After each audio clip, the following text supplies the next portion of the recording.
Welcome to Ministers Talking a weekly program where Rec BRZ and Rec Z and their guests chat about current affairs, world events, spiritual principles, and any old they want to talk about. Based on the New Thought philosophy and ancient wisdoms, Ministers Talking shares a visionary perspective of the evolving spiral called spiritual living. Join us each week as we explore the emerging paradigm of life on planet Earth and beyond. And good morning, dear ones. Reverend Robert with you here. Reverend Z over here. And we're a couple of ministers talking shit. Today is episode number 30. Oh my gosh. Z, we're getting old. We're getting old at this. Yes. And we're calling this our election week special.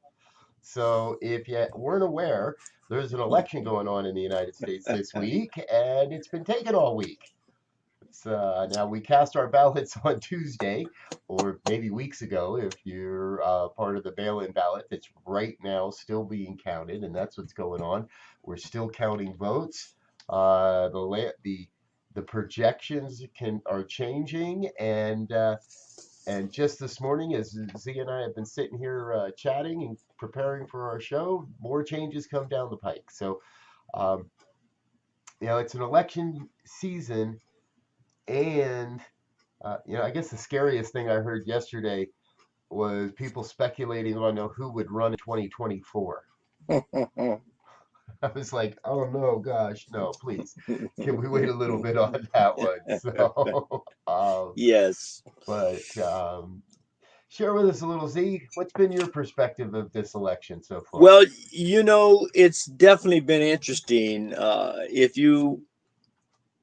No matter who you were, if you watched the elections on Tuesday and went to bed, you depending on where you were, you had heartaches or you had jubilations going on, and then you woke up the next day and it was like, oh, hold the press, stop everything. Something's about to change. And so I think, that whole idea of something about to change is the key concept, the key idea of this whole election. And I think one of the things we really as a nation have to look at is this whole idea of one nation under God, indivisible, and justice for all. Because if you look at how the votes have come down, it's still split almost 50-50 down the middle based on an ideology, supposedly, of the Democratic Party and the Republican Party. And I don't know if that whole premise still holds up anymore, given the state of affairs and the state of the country, the state of the economy, and the global situation, i.e. pandemic, weather, resources, that whole thing. I don't know if these little independent fiefdoms are going to take us where we want to go going forward. So this election period hopefully has stirred the curiosity and the sense of involvement that we begin to really look at this whole idea of human life on a planet governed by some type of plan or policy that is supposed to help everyone. Right. Yes, this is supposed to be by the people and for the people, right? Not just the rich white people, but all the people. I saw an interesting image meme this morning with all the various ways this election could play out based on whether it was people of color voting and not surprisingly, if only people of color voted in this country, all states would be blue. All states would be blue. And that's from the data. Now, when we mix in these white folk, and if we go all white on the data, then the whole country goes red. Yeah. People are already suggesting this vote was more a referendum on race in America than it actually was whose politics are better, whose policies are better. Right. Now, I think we're going to have to wait to see how that plays out, and if there is really, how that. And I'm sure there's going to be tons. There's going to be 3 months here, folks, of talking about what happened, because we know right now at this moment, uh, we know that it would appear Joe Biden will be our next president. Hmm. We also do know that our current president is no stranger to lawsuits, and he and his campaign and folks filed a number of them yesterday. They're expecting that there may be more today. And I want to share that Tuesday night I went to bed with a very heavy heart, not because it appeared that we might have another 4 years of a Trump presidency. My heaviness was that we are so deeply, and I don't want to use the word divided. We have been led to a place where we are so deeply entrenched in our own beliefs that it would appear very few people are willing to look at how to do things differently, or even willing to consider that there might be another way than the way they're being told, and the way Yeah. and this comes from both sides, right? This is not a red or blue phenomenon. Yeah. This Yeah. happens on both sides of this thing. and and so all day Wednesday I do my prayer work, and I'm doing my meditation work and my spiritual practices, and I keep coming to the fact that, hold on a second, we had the largest voter turnout in history. At this Hmm. point, now we didn't know this Wednesday, but we know this now. As of right now, Joe Biden has received more votes in a presidential election than any candidate in history. And that probably means, and he's up by about 4 million, last I looked, in the popular vote. That means more Americans than ever took part and actually voted. Right. More Americans than ever went to the polls, whether they mailed that in, whether they dropped it in a drop box, or whether they waited in line on Tuesday to get into a physical building. More people are involved than ever. And that has to be good news for the future of America. That has to be uh, good and I believe a lot of people woke up. Now, some of them woke up to the fact that um, some of them woke up to the truth that their side didn't have the landslide they thought. Hmm. Some of us woke up to a realization that, hold on a minute, we got to do something here. We got to do whatever it's going to take to, as my brother Z says, come back into this place of being united. Yeah. We're not just a bunch of individualized states and commonwealths. We're the United States. Our strength comes from the fact that we have always, up until maybe the last decade, worked together, found a Yeah. way. Yeah. And this whole thing, in my mind, just accentuates a point that is a mainstay for me. I don't care what topic we're talking about, whether it's politics or social systems or religious ideas.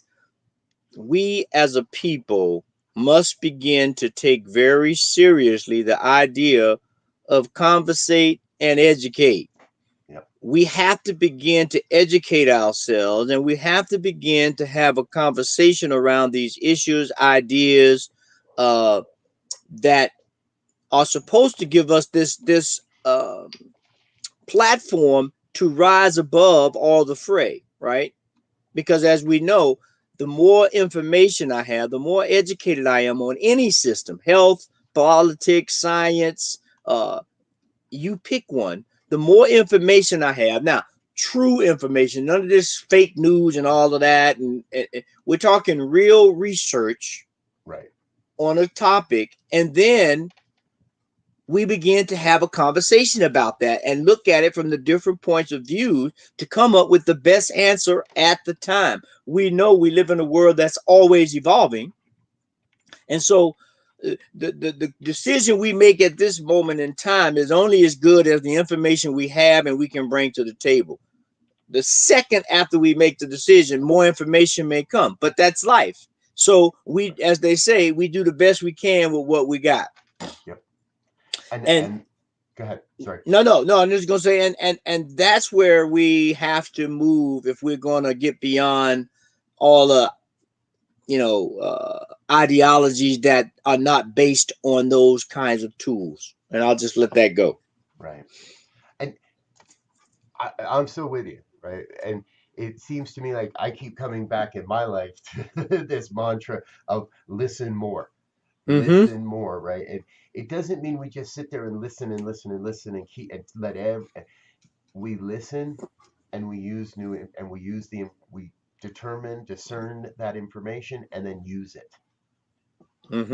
And we're seeing, from my perspective, an unprecedented experience, an opportunity here. Right? Last week we sat here and we talked about make sure you get out and vote. Over the weeks we have talked about how every aspect of our culture, of our planetary culture, is changing. Everybody, this is just coming to me, but I remember watching a documentary a couple of years back about how the North Pole and the South Pole would sooner or later switch. There would be this polar inversion type thing, and it would wreak havoc, and basically life on planet Earth would end. So I stopped watching that program. However, it feels like we're in the midst of that level of change, and we've been talking about it, and it's happening in our politics. Or is it? It would appear when we look at the elections for Senate, when we look at the elections for the House of Representatives, when we look at the governor's races, when we look at all the different data that's come our way, all the different information that's come our way in the last few days, yes, it would appear that we've made some strides in embracing that change, but it would also appear that a lot of people are digging in their heels and just don't want change. Of any sort. And when you look at the structure of the government, right? When you look at the legislative body, which is made up of the House and the Senate, this is the body. These are the individuals who we, as the different states, the communities of the different states and counties, we elect these senators and houses of representative to make the laws. So these are the people we articulate our ideas to, our concerns to. They are the ones who are supposed to go out and do the research, right? Do the education and come back and hopefully come up with a bipartisan idea that's taking taking both sides of an idea to get the best decision. And then the executive branch, which is the president, the vice president, his whole cabinet, that whole federal agency thing, they are the ones who enforce, if you will, or enact or put in place the laws that's made by the legislative branch. And then the judicial branch are the ones, or is the source, or is the one who execute those laws and make sure once we put them in place that they're carried out. Yeah. And they're there to sit there and try to, if there's any ambiguity, right? And why is there ambiguity? Because no matter when we make the law, there's always going to be something that changed that, oh, shucks, we didn't think about that, right? So they have to adjudicate that stuff. And that's what, if we're going to make this country run, if we're going to make anything run efficiently and effectively, this is the kind of process that we have to take. And now that is going to be needed more than ever, I think, now, because the Senate and the House, those numbers are changing. I think the Democrats will still have the House, but the Senate is up for grabs right now in terms of, I think it's kind of split between the two with a couple of independents. And we got two, I think, down in Georgia that are still waiting to be determined. They're going to have a runoff. But when we keep getting these things where they're just so pitted against each other, we're just spinning our wheels. What's just happened here now when we look at who we're going to declare winners and all the legal stuff, Right. it begins to defeat the purpose of having a government for the people and by the people. And that's where we need to move, I think, to get beyond, because we still have some deep issues to deal with. We still have law enforcement issues. We still have racial issues. We still have unemployment issues. We still have resource issues, which are in my mind, are more important to all this jockeying around some ideology that means nothing if you can't put it in place. Right. Now is the time. Right? America, we've been given our warning. Now is the time to get moving together, listening to each other, working together, finding that common ground. And as I was listening to you, Z, I was struck. Here in Colorado, our now former senator uh, stopped having town hall meetings a couple of years back now. Just stopped. And I don't know the last time I've been approached by a political campaign, party, candidate, organization that actually asked me or wanted to listen to what we have to say. Now, they claim they're here to listen to us, but what I see, the demonstration I see, is we're being told what to believe. We're being told what is in our best interest. And there really isn't much, quote, representation. No. And I think a lot of people see it that way. I think a lot of people that didn't vote this time see a perspective of nobody listens to the people anymore. They make up the rules, they make up the laws they want, and then they convince us why we need them. Now, that kind of perspective it's valid, but I don't know how helpful it is to move us forward. And so I want to call all of us to envision a politic and a political system that works, that where people are involved much more. Even with record high turnout, it's not like we're approaching 80 or 90 or 100% of the population being involved here. Every person, everyone that calls themselves an American, I believe, is being called to get involved. And this election is our wake-up call. Right. And because I'm just, when you were saying that, I'm thinking about, we still have to remember we're in a global pandemic, however you want to define it, wherever you think it is, right? Whether it's true or not true, whether it's as bad as it is or not, it still sets a backdrop, if you will, for how we have to operate until we can get beyond it. Now, when you look at this country and the issues that were on the table of things that the different parties and candidates need to address, I mean, they're like 8-9 issues, right? So you got the whole justice thing, and then all the various pieces of that, race and sentencing, and whether felons should be able to vote once they've served their time, Got that whole thing. Now we're going to, this whole thing on several ballots is the whole thing about elections. Should we allow the electoral college or popular vote to determine elections? That whole thing. Now, part of Joe Biden's whole thing is the infrastructure. How are we going to deal with infrastructure? Jobs are going to be an issue. Climate, education with this study from home thing. Immigration is still on the table. Housing is going to be on the table. I mean, so we have too many real issues, I think, to deal with, to sit down and bicker, about so-called politics. Right. Because we got issues that's going to affect this country while we're squabbling on peanuts, if you will, that are going to get compromised and chipped away at. That if we can't put some skin in the game, if you will, this country is going to be in bad way if everybody gets on their side and fight, and the whole infrastructure and everything of the country is going to fall apart. So we have to have a spiritual approach of oneness, togetherness, and we really got to try to see how to work together and get beyond, as you said earlier, our petty differences, and figure on how we save the union, if you will. Right. The truth is, we live in the greatest country on the planet, folks. That's my perspective, and I'm sticking to that story. And, you know, the time is past to sit in our little safe bunkers and lob social media insults at each other. That time is done. We got to get beyond all of that and move into this place where we are looking at how do we create the both and here. There is both a conservative and a liberal perspective, obviously shades, the spectrum of colors on all of that.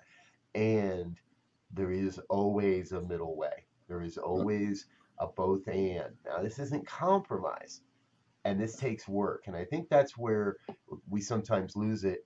It's everybody thinks that if they have to make any change to their platform, then they've lost. Yeah. What if we weren't in competition? What if we were more concerned with creating a nation where people live in freedom and justice and harmony and the pursuit of happiness and all the things that we say we're about? Let's go about doing that rather than just making the other guys wrong.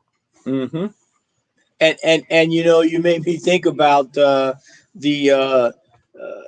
Stephen Covey idea of 7 habits. The whole thing is we have to begin with the end in mind, a global end in mind, and then think win-win.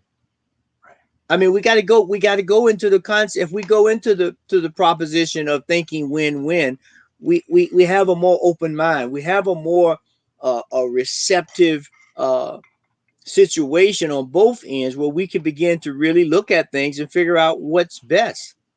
Because there is a way for everybody, I believe, to come away satisfied. Now, you may not be jubilant, but there's a way for you to come away satisfied if two people really have a goal in mind of what they want to work together to come up with a starting point. Because again, remember, we are evolving. A starting point where everybody is happy, and as we move forward, we may go up the emotional scale and get to jubilant, right? Right. But let's start at a place where everybody can be satisfied and happy and comfortable, and then move forward. Yeah. Perhaps we're being rather Pollyannish, folks.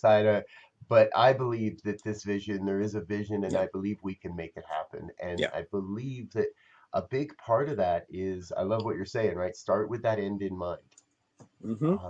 Let's move towards the world we want to experience, the world we want to see, and let's move toward. And that's honestly, that's something we haven't had in this country in a long time. It seems is a common vision. Yeah, we elected a black president, and it seems like that stirred the pot just enough that we lost sight that we're in this pot together. Yeah. That stirred the pot, and then somebody turned up the heat. And just like, if you know how to cook a frog, you don't boil water and throw a frog in a boiling pot. You put the frog in a cold pot of water, and you let the heat turn up slowly. Before long, the frog doesn't even know it's cooked. Well, guess what, folks? We're the frog. Yes. And go ahead. And we've got the opportunity to leap out of that pot right now, today, this week, this fall, coming into next year. We have the opportunity to make wholesale changes. Yeah, and I was so excited, chomping at the bit to get in there, because this idea just dropped into my head. For those of you who've watched TV Land, or for looking at some of the old programs, or for those of you who may remember, there was a program called The $6 Million Man with Steve Austin, who was an astronaut, and he was this, really smart astronaut, scientific guy, and he got in a wreck, and he was, as they said, he was almost dead. But because of his makeup, they wanted to keep him because he has a great mind, a great idea. And he says, but we can rebuild him. We can rebuild him stronger and better. And they gave him all of these technological things, bionic arms and eyes and legs. And on the other side of it, they called him the $6 million man because they invested all of this technology and everything into him to recreate him. Well, right now, as a country, we have the opportunity to be the $6 million country, if you will, or $6 billion, or $6 trillion, pick a number, because we have the educated minds, we have the technology, we have the know-how, we have the experience to really create a world, as we say in science of mind, religious science, we have the means of creating a world that works for everybody right now. We have all the technology, all the knowledge, all the know-how at this particular moment to help save the planet, to make some counteractions against global warming, to deal with education and justice and reforms and all the things we need so that everybody feels welcome. Now, once we can do that, then the sky's the limit because we're going to have a common vision. We're going to all be rowing in the same way, not in different ways on the boat, which we just stand still, which seems to be happening now, Right. going, to and fro. And we need to make progress on these issues that we talked about earlier: housing, infrastructure, government, justice, healthcare. I mean, you name it. All of them are in turmoil right now. Right.